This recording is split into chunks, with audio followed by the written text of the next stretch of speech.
오늘 우리가 함께 보실 하나님의 말씀은 구약성경 에스겔서 1장 1절에서 3절까지 말씀과 37장 1절에서 2절 말씀 두 권 말씀을 보겠습니다. 먼저 에스겔서 1장 1절부터 3절 말씀, 구약성경 1151쪽에 있는 말씀입니다. 1절부터 3절까지 말씀을 제가 봉독합니다.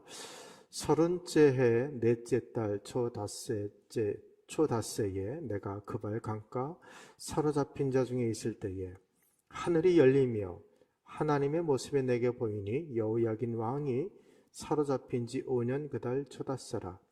갈대아 땅 그발 강가에서 여호와의 말씀이 부시의 아들 지혜사장 나 에스겔에게 특별히 임하고 여호와의 권능이 내 위에 있으니라. 아멘. 에스겔 37장입니다. 에스겔 37장 1절로 2절 말씀 우리 다 같이 한 목소리로 함께 말씀을 봉독하겠습니다. 1209쪽입니다. 여호와께서 권능으로 내게 임재하시고 그의 영으로 나를 데리고 가서 골짜기 가운데 두셨는데 거기에 뼈가 가득하더라. 나를 그 뼈 사방으로 지나가게 하시기로 본즉 그 골짜기 지면에 뼈가 심이 많고 아주 말랐더라. 아멘. 오늘 말씀은 이영민 목사님께서 말씀을 선포해 주십니다. 이영민 목사님은 저 남미에 있는 페루의 선교사로 그렇게 사역을 하십니다. 오늘 귀한 말씀, 여호와께서 권능으로 임재하실 때 말씀이 선포될 때에 그 하나님의 권능이 여러분 가운데 임하기를 간절히 소망합니다. 우리 나오실 때에 우리 축복의 박수로, 환영의 박수로 목사님을 모시도록 하겠습니다.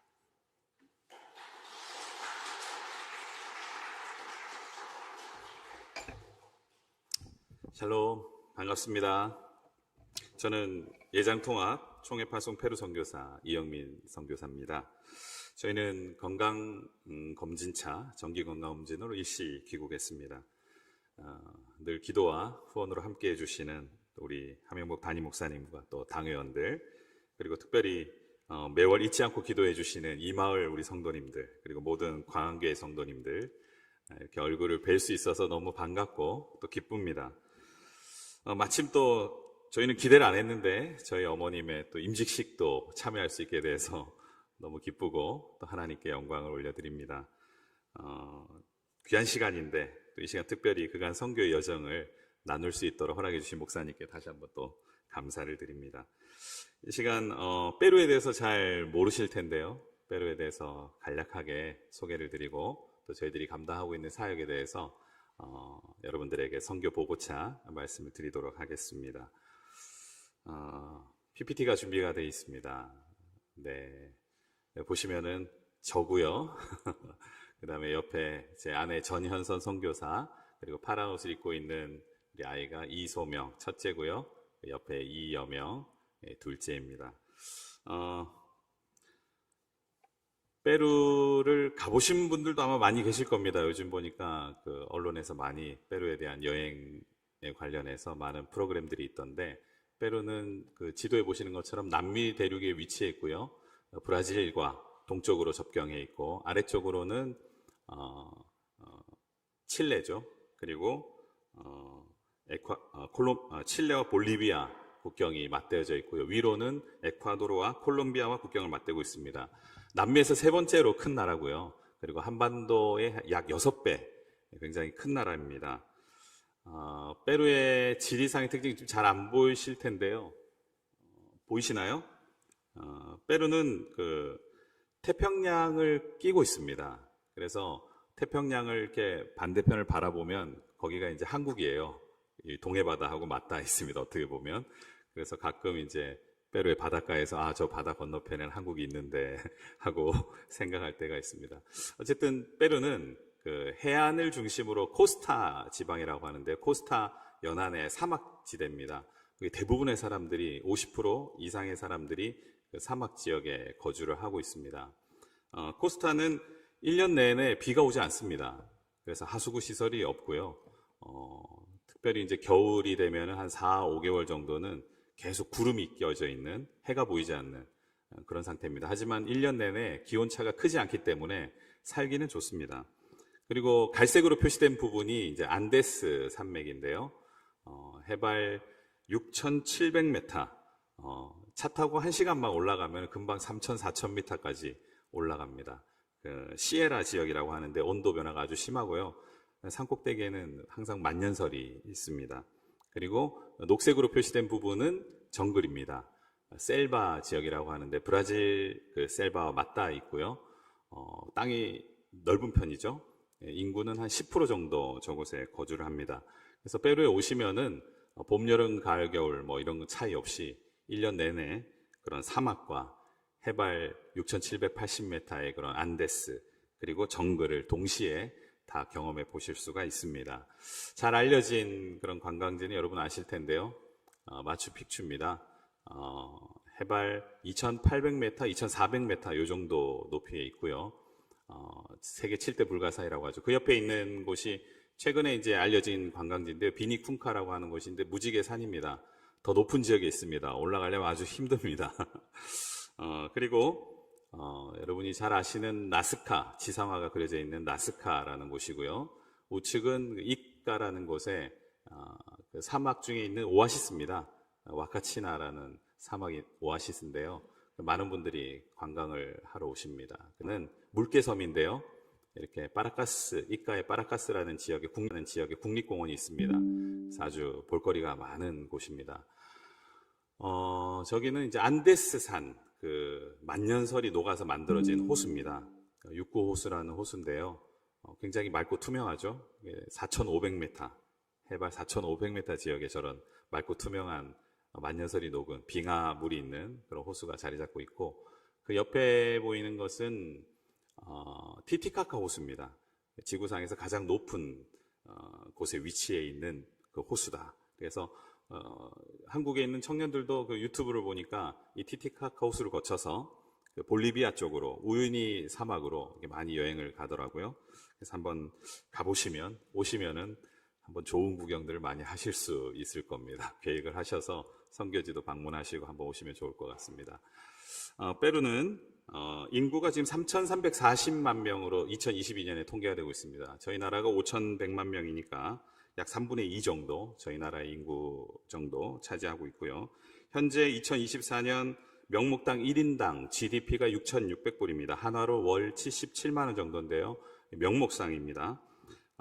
실제적으로는 이들이 생활하고 있는 그 생활 통계가 제대로 잡히지 않습니다. 대부분 모토택시 운전이나 택시 운전이나 소상공인으로 살고 있기 때문에 얼마 수입이 거둬지는지 국가에서도 파악이 어렵습니다. 그래서 명목상 GDP가 저 정도 되고요. 2024년 최저임금은 280불인데 우리나라 하나로 한 사람 한 38만 원 정도 되는 그런 금액입니다.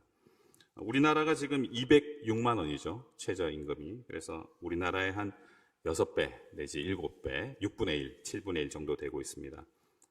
국공립 초등학교 교사 임금이 약 500불입니다. 월 500불, 65만 원 정도. 근데 지금 많이 오른 상태입니다. 구리 생산량, 또 은 매장량이 세계 1위입니다. 그러니까 지하 자원이 아주 많고 경제 발전 가능성이 아주 높습니다. 그리고 꾸준히 경제는 성장해 가고 있습니다. 그런데 이제 풍족한 자원이 페루 국민들에게 이렇게 배분되지는 않는 그런 상황입니다. 관심 있는 분들이 혹시 있을지 모르겠습니다. 페루의 그 피파 랭킹은 21위입니다. 우리나라보다 조금 앞서고 작년에 페루와 대한민국이 축구를 했는데 우리나라가 졌습니다. 1대0으로 열심히 대한민국을 응원했는데 아쉽게 1대0으로 지고 말았습니다. 어쨌든 다른 남미 국가 마찬가지로 페루 사람들의 축구에 대한 열기는 대단합니다.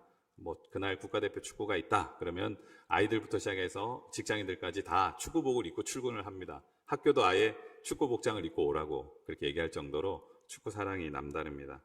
배구도 좋아합니다. 우리나라 그 대표팀 감독이었던 김만복 씨가 페루에 와서 대표팀을 은메달까지 만들어냈습니다. 그래서 페루 사람들의 배구 사랑, 또 국가대표를 이끌었던 한국인 그 감독 김만복 씨에 대한 그런 관심도가 높고요. 아직도 그래서 배구를 좋아합니다.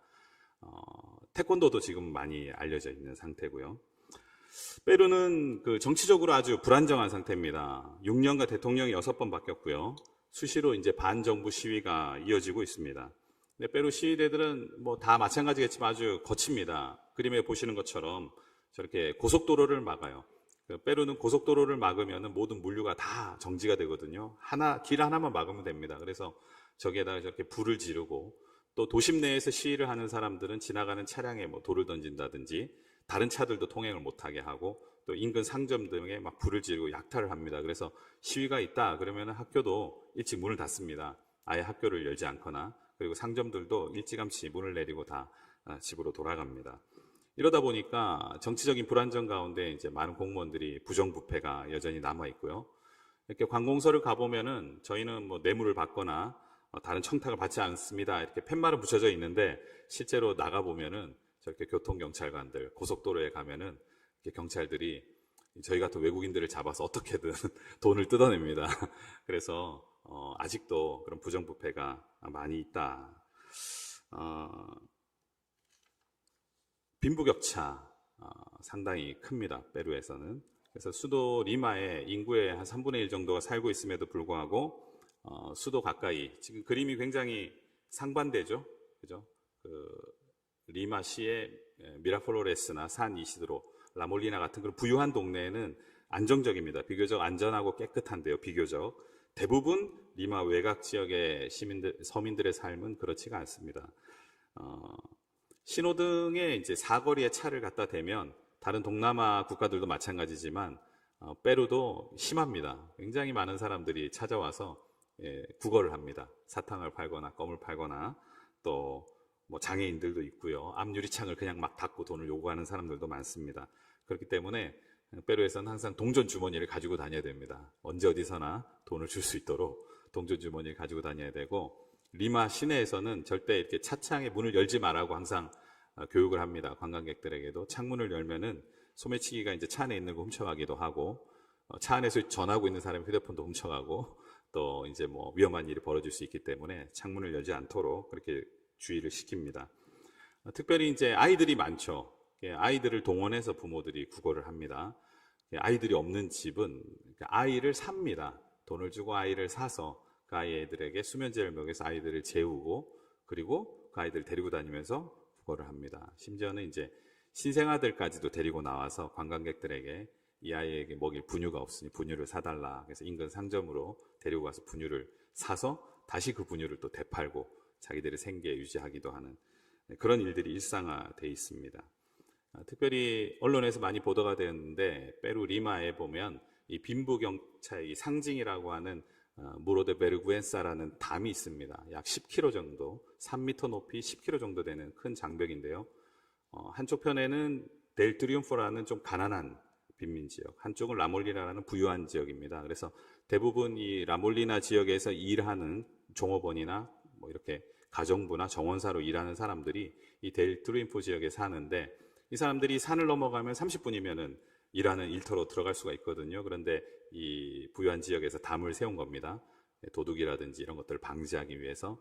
이 사람들이 담을 넘어가지 못하니까 2시간 반씩 걸려서 차를 2-3번 갈아타고 이렇게 출근하게 돼 있습니다. 그래서 페루 헌법재판소가 위헌 결정을 내리고 철거하라고 했는데, 그 지역에서는 우리 돈으로 철거는 안 하겠다. 현재까지 지금 계속 유지가 되고 있는 그런 상황입니다. 빈부격차의 상징이라고 볼 수가 있습니다. 특별히 페루에는 이런 치안 문제, 또 불법 이민자들로 인해서 생겨나는 많은 사회적 문제들이 있는데요.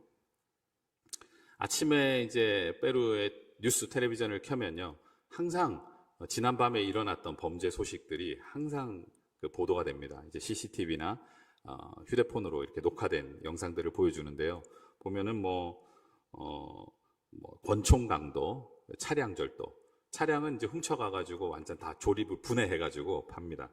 그리고 이제 휴대폰 소매치기가 그냥 일상화되어 있습니다. 매일 공식적으로 이렇게 4,000건 정도가 분실 신고가 들어가고, 비공식 건을 합치면 10,000건이 넘는다고 합니다. 매일 10,000건 이상의 휴대폰 도난이 일어납니다. 페루 현지인들도 많이 당해요. 외국인이나 관광객만 당하는 게 아니라 페루 현지인들도 소매치기를 당합니다. 오토바이를 이렇게 두 명이 타고 오거든요. 그래서 이제 앞에 사람은 운전하고 뒤에 사람은 날치에 가기도 하고, 그런 사람들은 양반이고요. 이제 뒤에 사람이 이제 권총을 꺼내죠. 뒤에 사람이 권총을 꺼내서 이렇게 되면은 다 줘야 됩니다. 뭐 휴대폰이든 지갑이든 가지고 있는 걸 다 줘야 됩니다.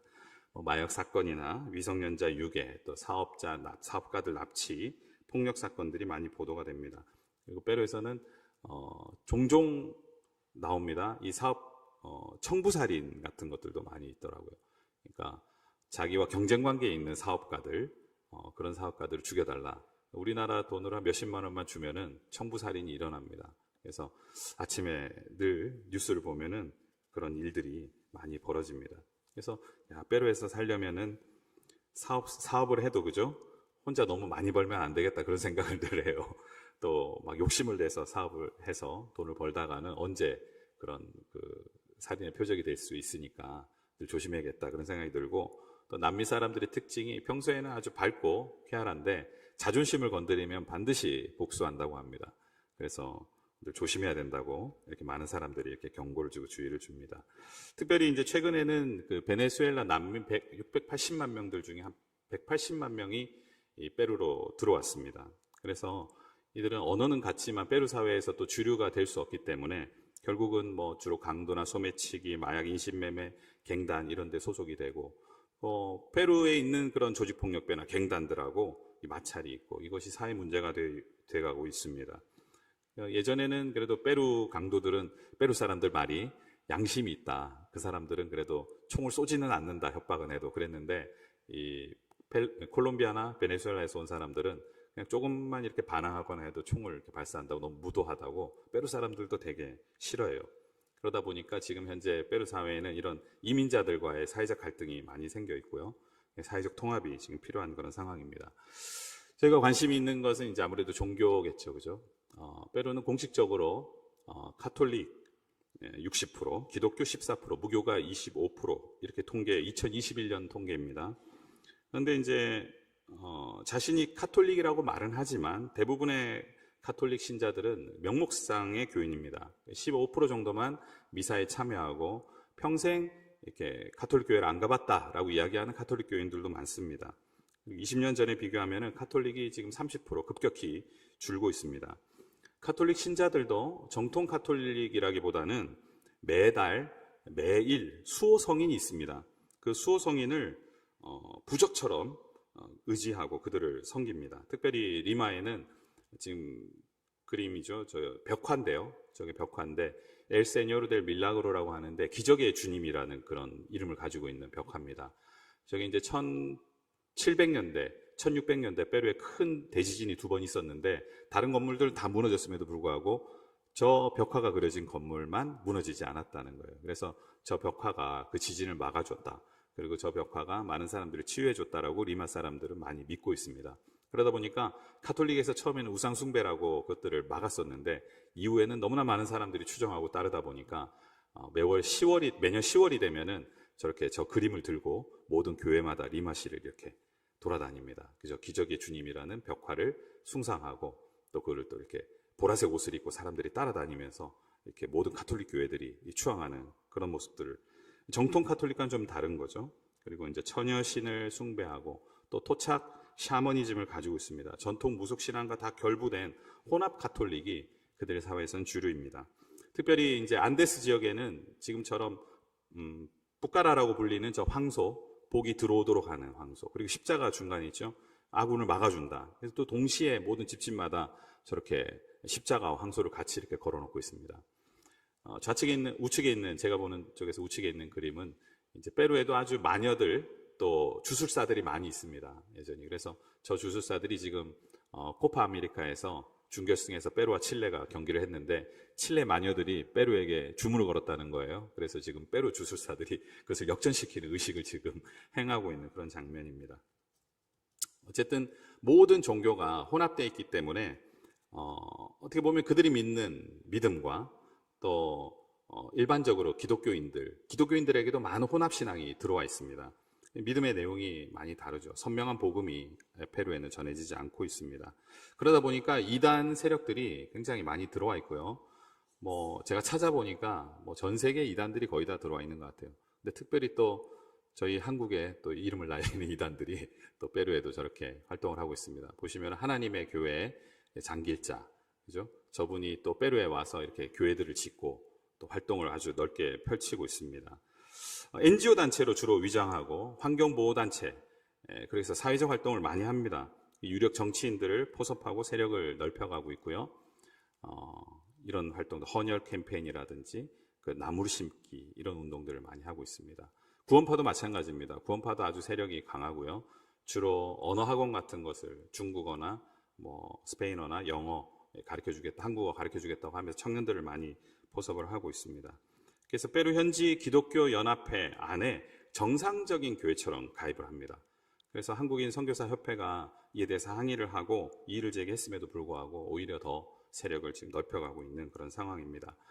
일단 페루의 다음 세대들, 페루의 그 중대형 그 교회들이 있습니다. 페루에도 그 목회자들에게 페루에 가장 필요한 게 뭐냐 이렇게 물어봤더니 자기네들 스스로가 다음 세대들을 돌볼 수 없고 청년과 다음 세대가 미래인데 자기네들 스스로 그들을 케어하거나 성장시킬 수 있는 여력이 없다 이렇게 말을 합니다. 페루에 가보시면은 바로 아실 수가 있는데 교회들마다 주로 이제 장년들 중심의 목회가 있지 아이들은 거의 이제 방치되어 있습니다.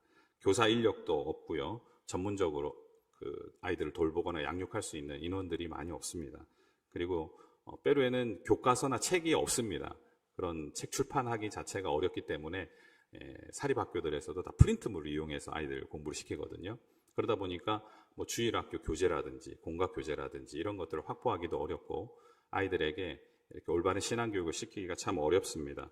더군다나 이제 국가나 지자체가 빈민 지역에서 자란 아이들까지 돌볼 여력이 없고 공교육 수준이 상당히 떨어집니다. 그러다 보니까 이 아이들은 커서도 직업을 구하기가 힘들고 대부분 이제 도시 빈민 노동자로서 전락하거나 혹은 범죄자의 길로 들어갈 수밖에 없는 그런 상황입니다. 페루 교회는 자립이 어렵습니다. 경제적 자립이 다 어렵고요. 페루 목사님들 중에서는 주중에 일을 해야 이중직을 해야만 최저 생계비로 겨우 이제 생계 유지가 가능합니다. 그래서 한국인 선교사들이 좀 후원하거나 혹은 컴패션 같은 단체에서 도와주어야만 어느 정도 최저 생계비 정도 생활을 할 수가 있습니다. 그러다 보니까 신학 교육 부분도 마찬가지죠. 누군가 후원을 해줘야만 교육을 받을 수 있고 나머지들은 이 오순절 부흥 운동을 통해서 헌신하겠다고 결단한 사람들이 그냥 교육을 받지 못한 채 교회의 목사가 됩니다. 그래서 신학 교육을 받지 못한 목사들이 아주 많고요. 그래서 목회자의 자질 문제가 좀 어려운 상황입니다.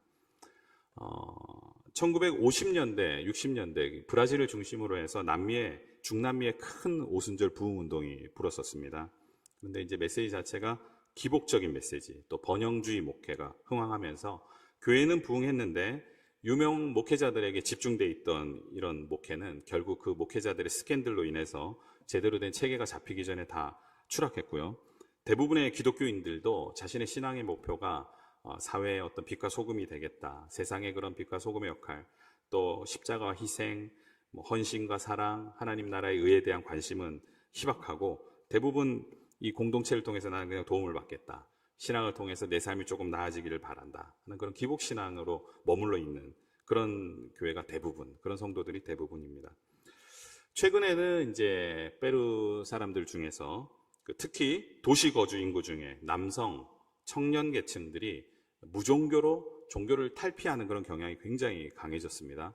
그래서 기독교도 25% 이상으로 성장했고 가톨릭도 소폭 성장했지만은 무종교인으로 탈피하고 있는 그런 상황입니다. 그래서 여기에 대한 대책이 필요하고 이들을 어떻게 다시 재복음화시켜서 교회로 이끄는가 하는 숙제를 가지고 있습니다. 남미 선교는 장점이 있습니다. 그 문화권 자체가 기독교 문화이기 때문에 복음 전파를 할 때 다 받아들입니다. 거부감이 적습니다. 그래서 거기에 대해서 핍박하거나 뭐 그런 내용은 없는데요. 다 받아들이니까. 문제는 이제 그렇게 다 받아들이다 보니까 혼합신앙적인 요소가 강하고 힌두교처럼 오히려 제대로 된 복음, 진리에 대한 말씀을 온전히 전하는 거 받아들이기가 쉽지 않습니다. 그래서 삶과 또 신앙의 괴리가 아주 큽니다.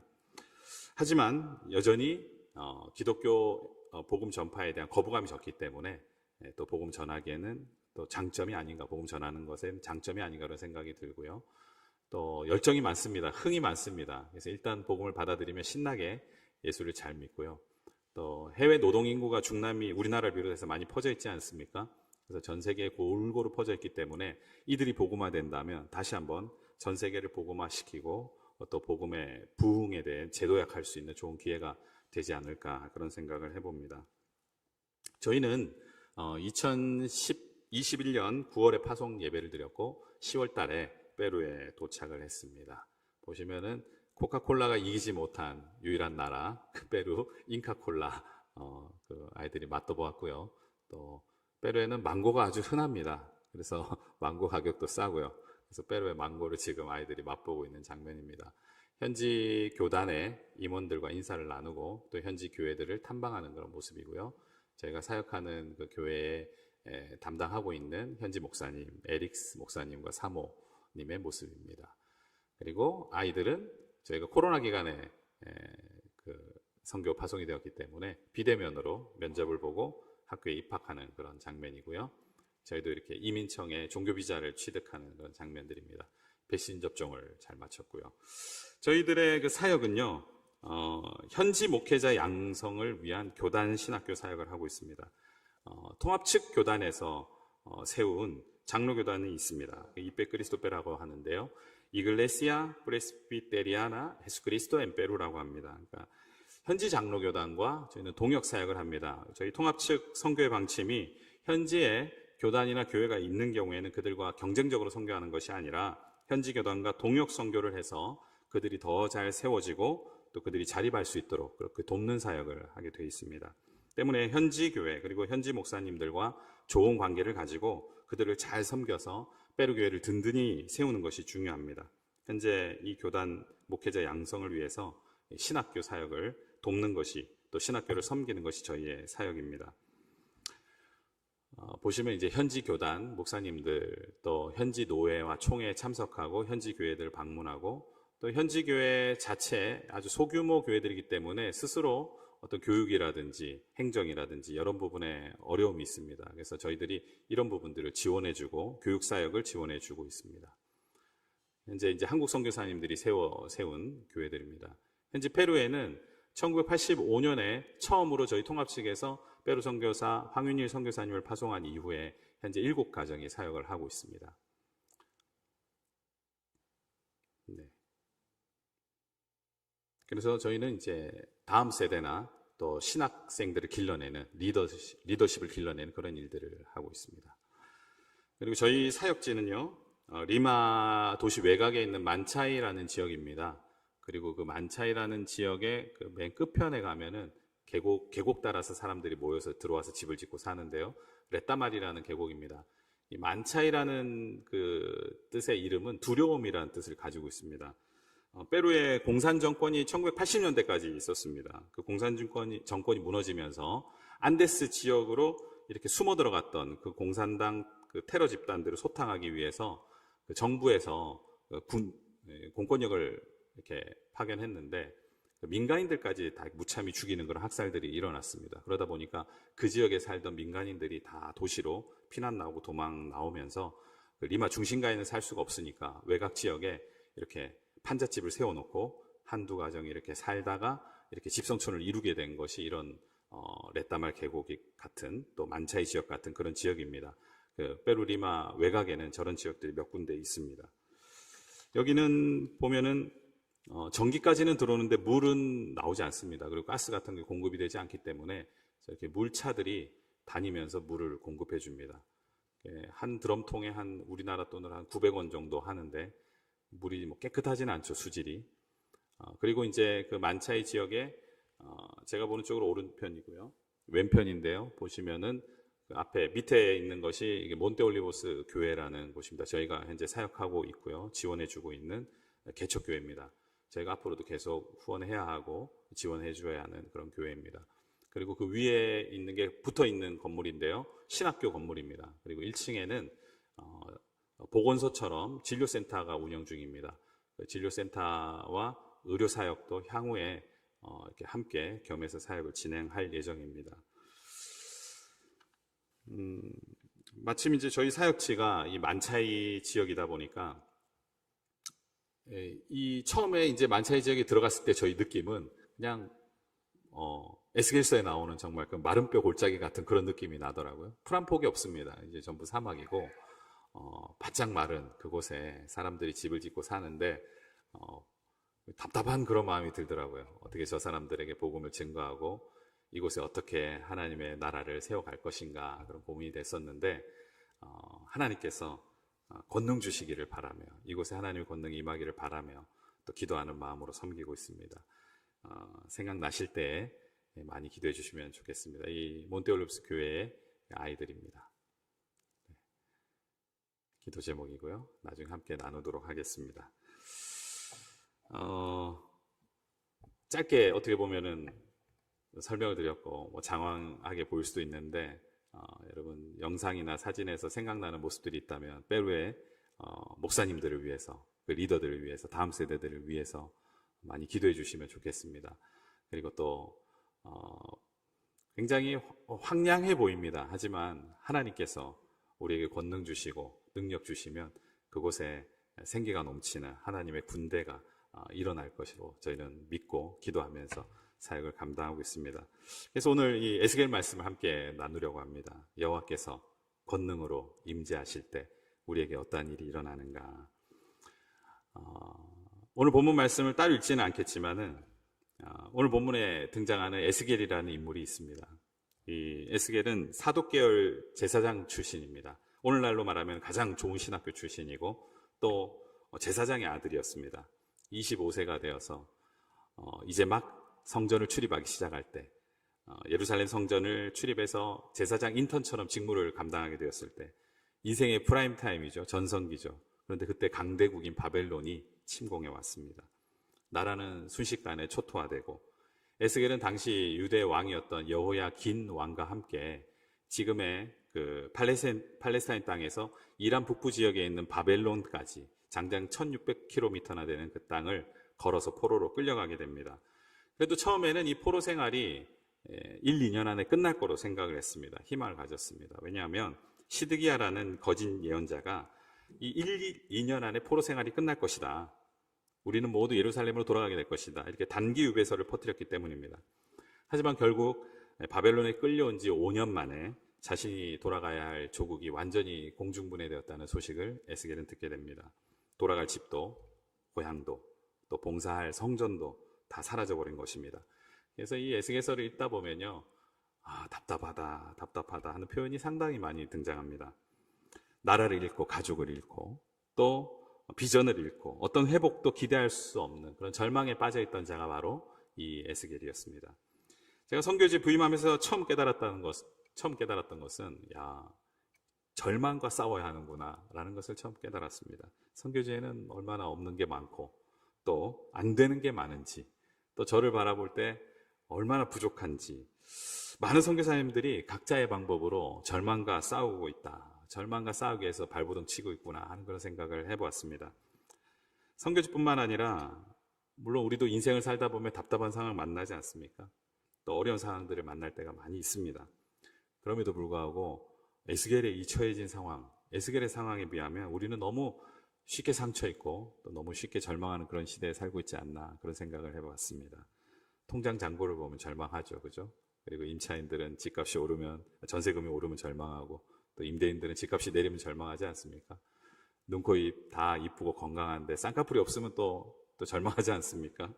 하루 세끼 다 먹고 커피와 간식까지 먹으면서 또 먹으면 먹는 대로 다 살로 간다고 절망하지 않습니까? 열심히 다이어트해도 살이 안 빠진다고 또 절망하지 않습니까? 그러니까 뭐가 진짜 절망인지도 모르고 시도 때도 없이 우리 스스로 만들어내는 그런 염려. 저는 이것을 가짜 절망이다 이런 생각이 들고 가짜 절망이라고 한번 이름을 불러봤습니다.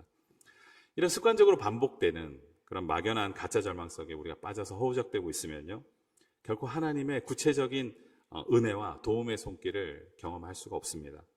하지만 우리가 겪고 있는 그 절망이 또 고난이 정말 이유 있는 절망이라면, 그래서 정말 가슴 찢는 아픔 가운데 우리가 아버지의 이름을 부르면 하나님은 결코 우리를 그 절망 가운데 그냥 내버려 두지 않으시고 반드시 우리의 절망 가운데 개입하실 줄 믿습니다. 그래서 혹 절망 가운데 계신 성도님들이 이 시간 계시다면 그 절망 가운데서도 넘치는 하나님의 위로가 함께 하심을 기억하시기 바랍니다. 오지에서 복음을 증거하다 한 선교사님이 풍토병으로 어린 자녀를 잃었다고 합니다. 사모님이 극한 우울증에 빠졌고요. 너무 괴로워서 생을 이어갈 힘도 없는 나날을 보내고 있었는데 어느 날 갑자기 그 미국 텍사스에 사는 할머니에게 전화가 왔습니다. 이름도 모르는 분이었다고 합니다. 그런데 이 할머니가 하시는 말씀이 기도 중에 하나님께서 자기에게 이 전화번호를 주셨다는 거예요. 그래서 당신을 위로하고 당신을 카운슬링 해주라 이렇게 말씀하셨다는 것입니다. 그리고 그분과의 대화를 통해서 이 사모님이 우울증을 극복하고 다시 일어날 힘을 얻었다는 거예요. 여러분 믿어지십니까?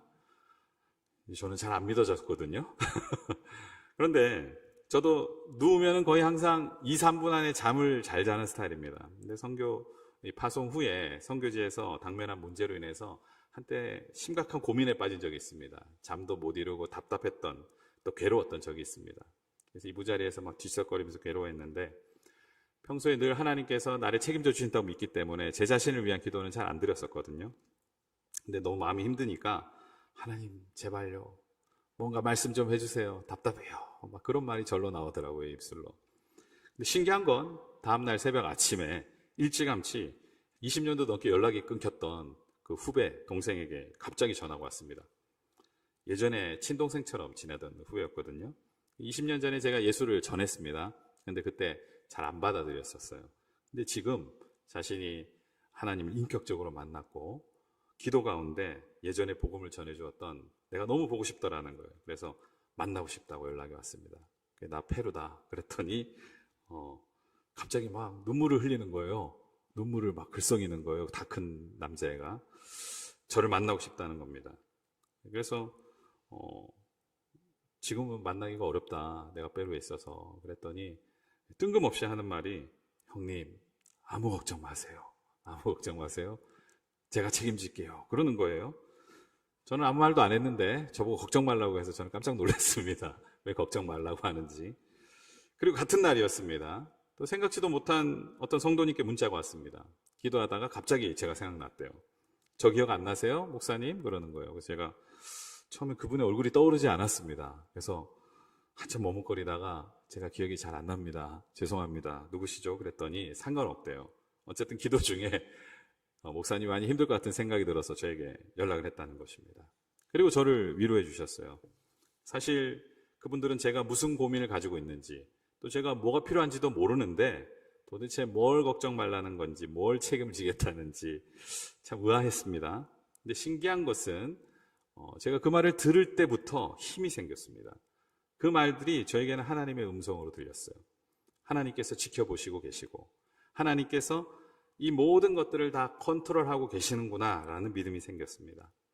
여러분 신기한 일 같지만 지금 이런 일들이 많이 아직도 일어나고 있습니다.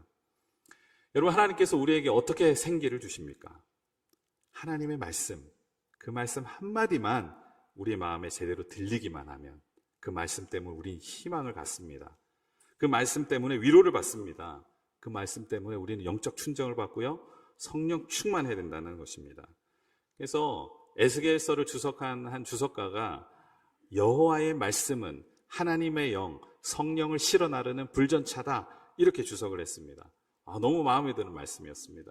그래서 여러분 자꾸 낙심이 찾아오고 절망의 언어가 내 삶을 지배하는 분들이 있다면 저는 이 에스겔서를 꼭 읽어보면 좋겠다 그런 생각을 해봅니다.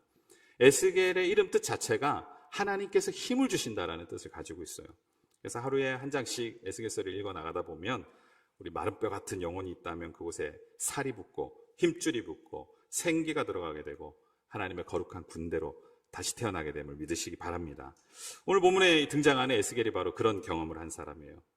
에스겔은 한마디로 그의 인생이 송두리째 구겨지고 내팽겨친 그야말로 절망할 수밖에 없는 그런 사람이었습니다.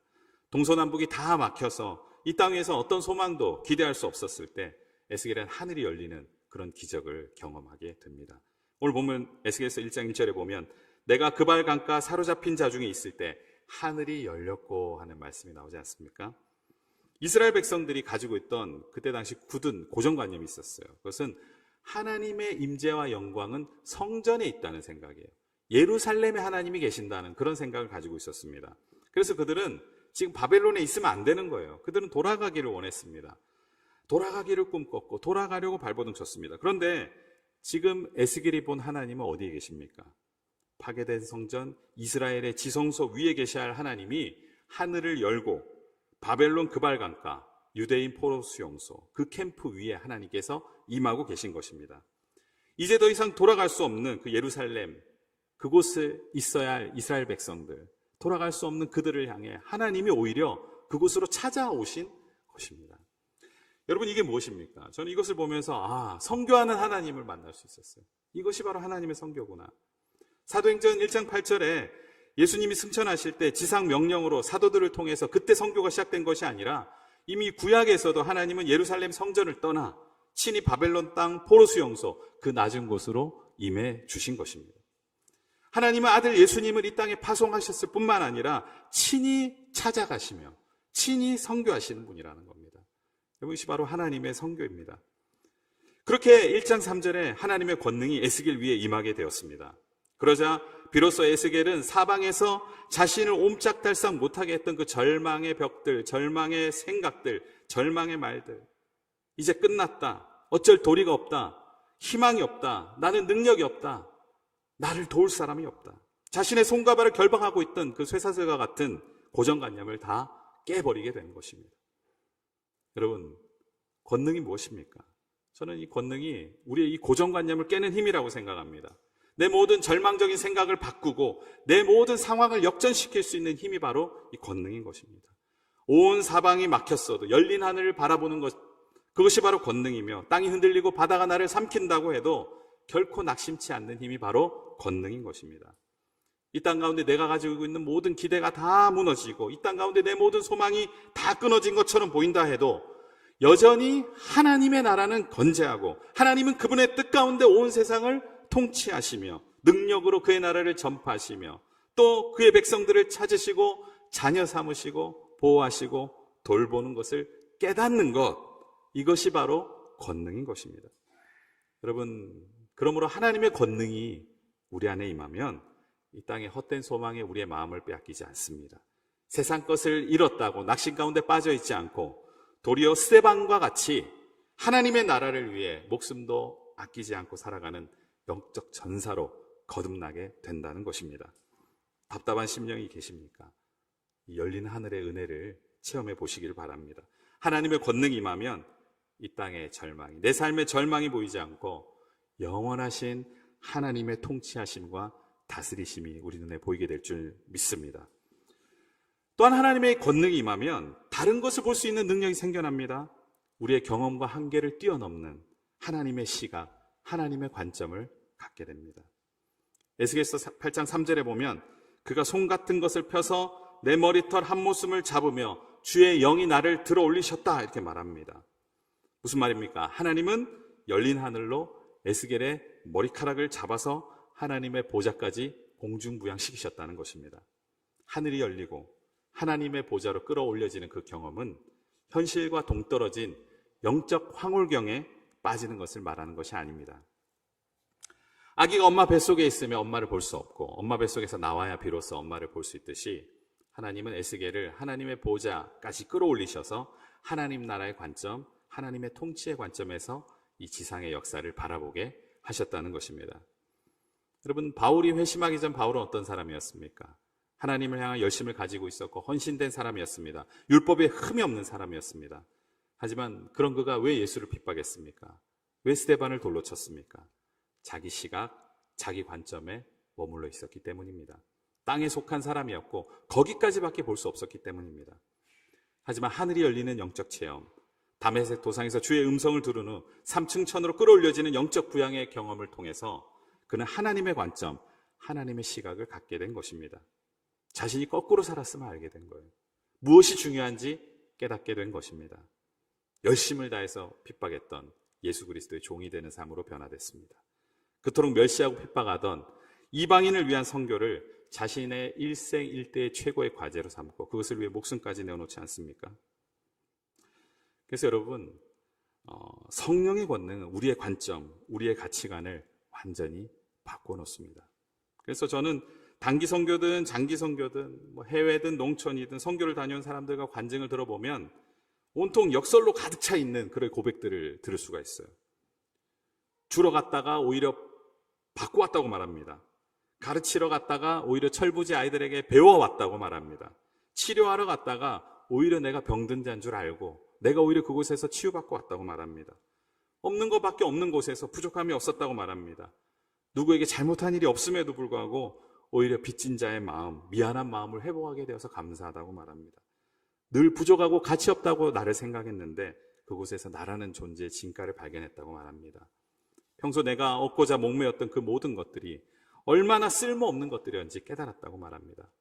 자기 소유를 다 팔아서 베풀면서 영적 부자로 살아가는 풍요로움을 배웠다고 말합니다.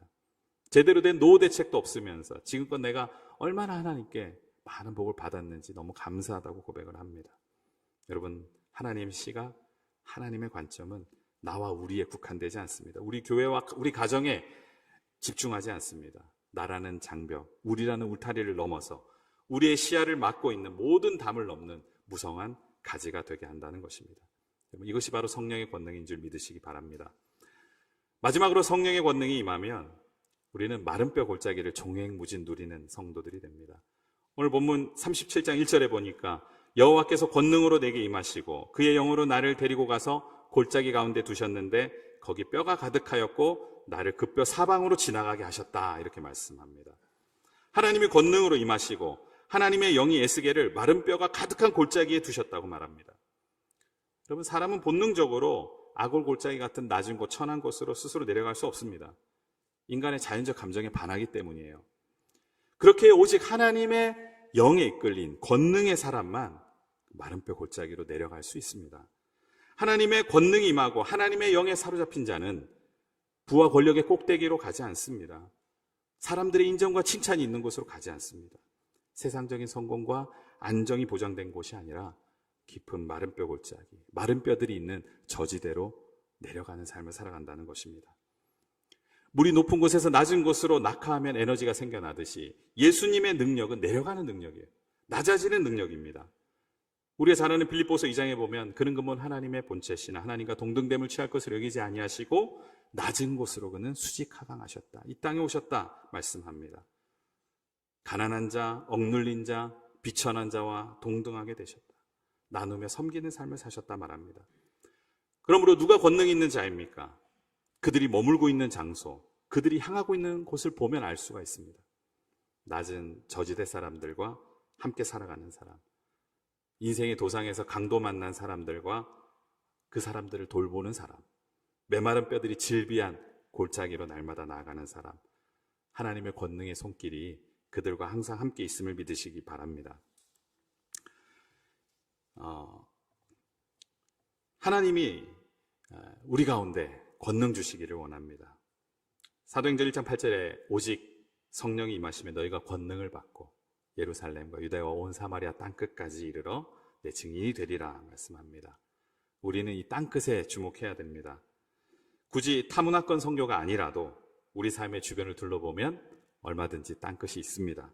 가난과 질병과 또 재해와 실패와 절망으로 죽음의 절벽까지 내몰린 사람들이 있는 곳, 그곳이 바로 땅끝입니다. 우리는 항상 이기고 잘 되면, 또 내가 여기까지 올라가면 그때는 땅끝으로 가겠노라고, 선교하겠노라고 결단하지만 이기고 성공하는 일은 많은 사람들에게 주어진 능력은 아닙니다. 하지만 우리 모두가 가진, 또 누구나 가진 능력이 있습니다. 무엇입니까? 그것은 바로 내려가는 능력입니다. 내려가는 것입니다. 지금 내가 서 있는 그곳에서 한 걸음만 더 마른 뼈 골짜기로 내려가는 것, 그것은 누구나 할 수 있도록 하나님께서 우리에게 주신 권능인 것을 믿으시기 바랍니다. 지금 내가 선 자리에서 하나님의 권능이 임할 수 있도록 늘 낮은 곳으로 내려가는, 과감하게 도전하는 저와 여러분들이 되기를 간절히 소망합니다.